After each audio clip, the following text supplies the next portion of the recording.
Have you ever had that feeling just for like a fleeting second that your perception of reality is slightly off? Like you're looking at the world through a slightly warped window or something. Yeah, exactly. Like you look around the room right now, you feel the weight of your feet on the floor, you watch the clock tick by, and you think, this is real, this is reality. Right. But what if the very foundations of how you measure that reality, the literal ticking of the clock and the geometry of the room you're sitting in, what if they're fundamentally flawed? Well, that's the thing. If the physics that govern your physical space are basically an illusion, what does that mean for the absolute rock-solid truths of your everyday life? Exactly. It completely destabilizes them. I mean, if you can't trust your own eyes and a ticking clock, then the systems you build on top of that perception, your society, your philosophy, your very understanding of truth, they're suddenly sitting on a foundation of sand. And that profound, honestly unsettling feeling is exactly what we are exploring today. Welcome to the deep dive. We are looking into an incredibly thought-provoking 2005 essay by an author named Feng titled Revelations from General Relativity. It's a truly wild text. It really is. Our mission today is to trace this wild, utterly fascinating intellectual journey. We're going to start with the hard, measurable mathematical physics of Galileo and Albert Einstein, and then follow this author as they use those physical mechanisms to make sweeping, provocative claims about human society, systemic blindness, and even spirituality. Okay, let's unpack this. Because taking a massive leap from gravity and dropping objects out of windows all the way to the literal meaning of life, that requires a very solid bridge. What's fascinating here is how the author uses a very specific moment in scientific history, not just as a fun fact, but to challenge absolutely all of our human assumptions. Right. The foundational premise is built on this concept of historic disruption. The essay looked at how Einstein's general relativity completely dismantled Newtonian physics. Which is huge, because Newton was the guy. Exactly. Keep in mind, Isaac Newton's laws had been accepted as absolute, unshakable truth for centuries. So the logic we are exploring today is this. If the smartest people in the entire world were entirely wrong about the fundamental mechanics of time and space, what else are we entirely wrong about right now? To even begin to answer that, we have to understand the specific physical phenomena the author uses as a springboard. We can't just skip straight to the philosophy. Right, no skipping ahead. We have to talk about mass and gravity. The essay points out something that sounds incredibly technical, but is actually the cornerstone of this entire mind-bending argument. It's the equivalence of gravitational mass and inertial mass. I'm going to need you to break that down, because on the surface, I just think, well, mass is mass, right? You would definitely think so. But physics actually defines them quite differently based on how they behave. Think of it this way. Gravitational mass is essentially the attraction between the Earth and an object. It's the pull. Okay, like why a rock feels heavy in your hand. Precisely. But then you have inertial mass. Inertia is, well, it's stubbornness. If you push a massive boulder, it resists moving. Right. And if it is already rolling, it resists stopping. That resistance to acceleration, that's its inertial mass. Now, for a long time, scientists measured the gravitational pull of objects and then separately measured their stubborn resistance to being moved. And they arrived at this staggering conclusion. Which was? That gravitational mass and inertial mass are always exactly equal. Which, feels like it should be obvious, but Newton basically just looked at this and said, what a neat coincidence. Yeah, pretty much. But Albert Einstein looked at that exact same measurement and saw something entirely different. He saw what the author describes as a glorious channel, this pathway that eventually overthrew Newton's entire paradigm. Because Einstein realized this equivalence wasn't just a quirk of the math, It was a fundamental truth about how the universe actually operates. And this ties directly back to Galileo. Oh, right, the famous dropping things experiment. Exactly. The essay brings up Galileo's experiments, where he noticed that in a gravitational field, the acceleration of a body is completely independent of its mass. Let's make this real for you listening. Think about dropping a heavy bowling ball in a tiny light feather. Yep. Our everyday instinct tells us the heavy bowling ball should plummet to the ground way faster. But the reality is that in gravitational fields, bodies of different masses fall at identical speeds. Like, if we sucked all the air out of a room to remove air resistance, that bowling ball and that feather would hit the floor at the exact same millisecond, accelerating at a constant rate of 9.8 meters per second squared. Which is still so counterintuitive. It really is. But how does Einstein take falling object and, escalate them into a theory that warps reality. Through what the text calls Einstein's third hypothesis, which is basically the cornerstone of general relativity. Einstein wanted to explain why gravitational and inertial mass are the same. So he hypothesized that being in an evenly accelerated system is physically indistinguishable from being at rest in a uniform gravitational field. Hold on, I need to wrap my head around that. You're saying acceleration and gravity are basically the exact same experience. Yes. Let's use the famous accelerated elevator thought experiment to make it tangible. Okay.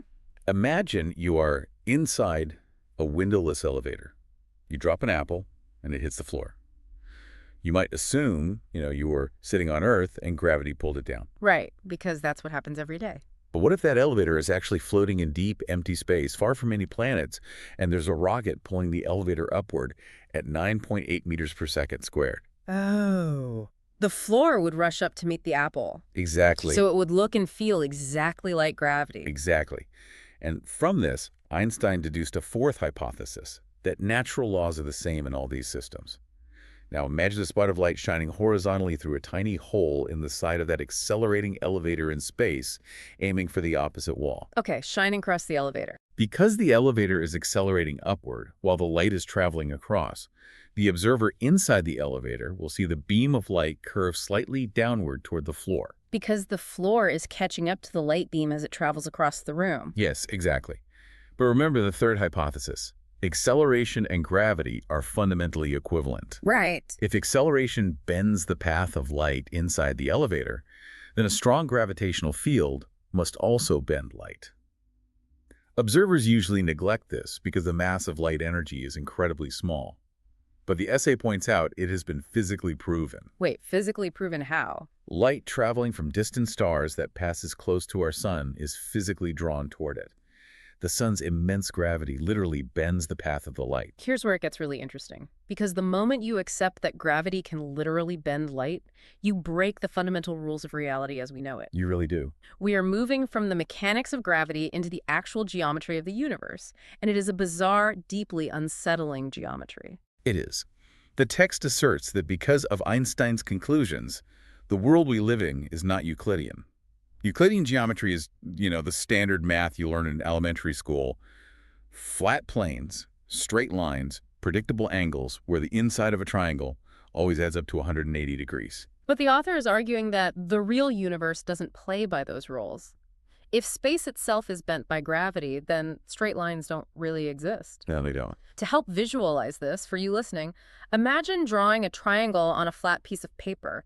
The angles add up to 180 degrees. Right. Now, draw a triangle on the surface of a globe. Start at the North Pole, draw a line straight down to the equator. Yeah. Turn exactly 90 degrees right, travel along the equator, then turn 90 degrees right again, and go back up to the North Pole. You just drew a triangle with three 90-degree angles. That's 270 degrees. Exactly. You just broke Euclidean geometry because the surface you were drawing on is curved. That is a brilliant analogy. Yeah. And the math breaks down in even stranger ways. The essay literally points out that 1 + 1 does not always equal 2. How so? Well, it poses this question.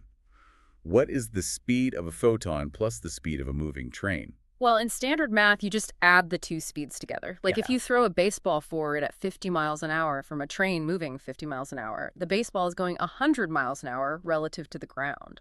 Right. But if you shine a flashlight from the front of that train, the light doesn't travel at the speed of light plus the speed of the train. Wow, really? Really.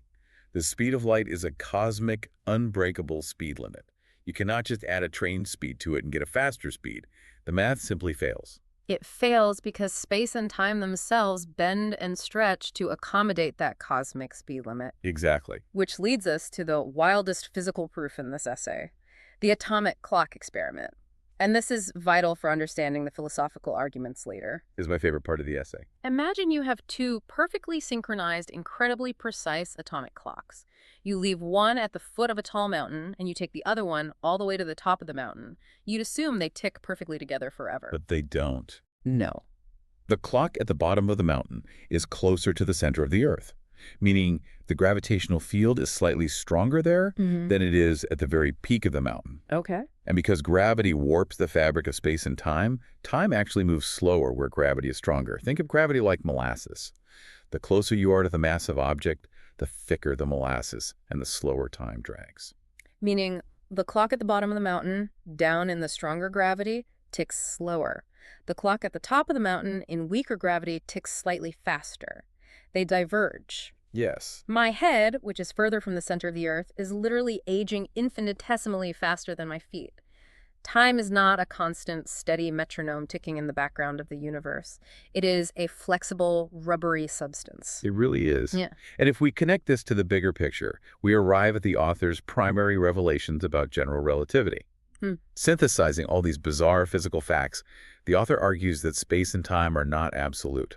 Therefore, any conclusion we make about macrospace from our limited micro perspective might be totally inaccurate. And most crucially, conclusions drawn from inside a system can be completely inconsistent with conclusions drawn from outside it. And this is where we have to cross the bridge. We are moving from the hard physical science of ticking clocks into human psychology and philosophy. It's a big leap. Because if your fundamental measuring sticks like the literal rules of time and space are relative, the author naturally asks the next logical question. What else are we totally wrong about? It's a profound shift in the essay. The author asks what kind of worldview we can logically draw from these physical revelations. The conclusion they offer is deeply existential. We may have been living mistakenly. Wow. The text suggests that everything in our consciousness might not be the objective truth, but rather a distorted reality shaped by our local environment. Okay, I have to play the role of the listener here and offer a bit of grounded pushback. Wait, so just because a clock ticks slower at sea level, does that mean my entire understanding of society is a lie? That's the logical quotient. Am I supposed to throw out my morals and my career just because the sun bends a beam of starlight? Because that feels like an insane leap. It definitely feels like an insane leap, but let's trace the author's mechanism for getting there. The author isn't saying your daily routine isn't happening. They are talking about systemic blindness. Systemic blindness. Think back to the revelation that conclusions drawn from inside a system are often inconsistent with those drawn from outside it. Newton was inside a paradigm of flat space and ticking clocks. From his vantage point, his math was absolutely correct. It worked every time he dropped an apple. Right, it was practically true for him. He was blind to the larger reality because he was trapped inside his local system. Ah, so we are trapped in our social systems in the exact same way. Precisely. The author applies this physical law to human institutions. They argue that doctrines, theories, and ideas from within any rigid social, religious, or governmental system, even those considered absolutely, morally, or scientifically correct by everyone inside the system, may ultimately be disproved when viewed from a larger macro perspective. Because we judge our society using the rules of our society, it's a closed loop. Exactly. We are the observer inside the accelerating elevator, completely convinced that gravity is pulling the apple down, totally unaware that we are actually hurtling through empty space. We lack the outside perspective. And that lack of perspective leads to the grand theological climax of the essay. Here we go. The author proposes that since all human systems are closed, flawed, and relative, there must be a single, undeniable, divine universal law that transcends all of them, an ultimate outside perspective. Now, we should be really clear here for you listening. As we unpack this final section, we want to explicitly state that we aren't endorsing this specific theology or taking any religious or political stance. Absolutely not. We are neutrally reporting on these viewpoints. Right. We are simply tracing this author's incredibly wild intellectual leap. We just want to explore how someone goes from the mathematics of general relativity to proposing a unified spiritual worldview. Exactly. We are just following the roadmap of the essay. And the text claims that while human theories are flawed, there are irrefutable universal laws that apply to all space and time everywhere. The author defines these overarching laws collectively as the will of the greatest creator, which they also refer to as Tao. And the mechanism for understanding this will is what the author calls thinking from a holographic order. Holographic order, yes. Instead of blindly believing in classical theories or isolated scientific facts, we have to look at the whole. Imagine a hologram. If you shatter a holographic glass plate, every tiny individual shard still contains the entire, complete image. It's a beautiful metaphor. The author is suggesting the universe operates like that. It's deeply interconnected, and every small part is a reflection of the grand, unified will of the greatest creator. And if you view the universe through this holographic order, where time and space are just flexible dimensions rather than absolute prisons, the author argues that some highly unusual claims become genuine possibilities. for instance? Well, the text explicitly states that returning from old age to youth and advancing from youth to old age, as well as living in different spaces, is possible. Wait, so what does this all mean? Right. How do we get to literal anti-aging? We started with Galileo dropping weights. I know. The narrative escalation here is just staggering. But if I'm following the author's logic, if time isn't an absolute straight arrow moving forward, Right. if it's a warped relative dimension like Einstein proved with the mountain clocks, then the biological progression of aging is just our local micro experience of time. If we could access the macro holographic order, maybe aging isn't a one-way street. That is precisely the author's argument. If you accept that time is rubbery, the limitations we place on biology might just be another symptom of our systemic blindness. The author argues that humanity has not exhausted the secrets of the universe. In fact, they state, we are only just beginning to explore its wonders. We only know a tiny fraction, just scratching the surface of the true meanings of time and space. And because of our profound ignorance about the true nature of reality, the author takes a very firm stance on how we should treat new ideas. Yes, they do. The text argues that any strong opposition to new ideas, innovative approaches, or new philosophical perspectives is actually reactionary. The author calls it reactionary to the universe, reactionary to life, and a literal suppression of human nature. This raises an important question for anyone engaging with this material. Why do we humans cling so tightly to our micro-perspectives? Why are we so defensive of our closed systems? It's human nature, I guess. But the author's answer is that we lack a unifying macro vision. In the final, perhaps most provocative claim of the essay, the text asserts that the only relatively correct thinking is the concept of unifying all religions into a single uniform one. Because if there's only one holographic order and one will of the greatest creator, then having fragmented, competing human religions is just another example of being trapped inside a flawed, localized elevator. Exactly. They argue that following this unified way of the greatest creator is the ultimate natural law, and it is the only way to bring salvation from human suffering at the macro level. Yeah. It's a call to abandon the microsystems that divide us and embrace the literal physics of a unified universe. Man, it is an incredible intellectual journey to wrap your head around. To recap how we got here, we started by looking at the hard science of mass. The shocking fact that the pull of gravity and the stubborn resistance to acceleration are exactly equal. Yeah. We saw how Einstein used that equivalence to imagine elevators accelerating in space, proving that massive objects like the sun can literally bend a beam of light. Breaking all the rules. From there, we watched the rules of standard geometry break down triangles on globes expanding past 180 degrees, and atomic clocks literally ticking at different speeds depending on how close they are to the Earth's gravity. And then we took that monumental leap into philosophy. We explored the idea of systemic blindness, the concept that if our fundamental measuring sticks of time and space are relative, our own consciousness and our rigid social systems might be built on a distorted reality. We examine the danger of mistaking our local, rigid rules for universal truths. Which culminated in the author's massive theological conclusion, that there is a single holographic order, and that aligning with this macro perspective is the only way to overcome our limitations, whether that means reversing aging or unifying all worldviews. We want to emphasize to you, the listener, why this mental exercise matters. Even if you don't buy the author's spiritual leaps at the end, the journey itself is a profound workout for the brain. It forces us to examine our own blind spots. It is a powerful reminder that our understanding of reality is always provisional. We are always just waiting for the next Einstein to come along and show us that the universe is far stranger, more flexible, and far more connected than we ever dared to imagine. Exactly. So, we want to leave you with a brand new scenario to mull over, one that builds on everything we've talked about today. Imagine if, tomorrow morning, a fundamental law of physics was entirely disproved. Oh, wow. Okay. Let's say scientists suddenly discovered that under certain everyday conditions, gravity doesn't pull things together. It actually acts as a repulsive force, pushing things apart. Just imagine the immediate scientific chaos. Right. But beyond the physics, how long would it take for our social, political, or moral laws to shift in response to that new reality? If the physical bedrock of your world was turned completely upside down, would your entire philosophical worldview unravel? It would have to. Would it have to be rebuilt from scratch, just like Newton's did for Einstein? Think about it. Until next time.